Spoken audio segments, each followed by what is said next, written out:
అందరికీ నమస్కారం. Welcome back to Lavanya Buna. మా ఆయన నార్త్ ఇండియాలో వర్క్ చేస్తున్నారు కదా. ఒకరోజు వర్క్ అయిపోయిన తర్వాత అలా పంట పొలాల దగ్గరికి వెళ్ళారంట.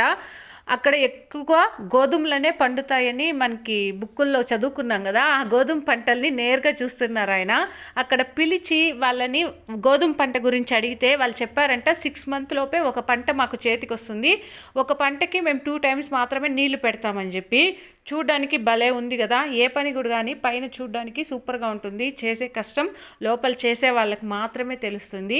గోధుమ పంట ఎలా ఉందో చెప్పండి. Please subscribe Lavanya Buna. ये क्या अभी तो इसको ये क्या गेहूँ गेहूँ दो कितना महीने चाहिए? दो अभी काटने 2 महीने या 4 महीने चाहिए?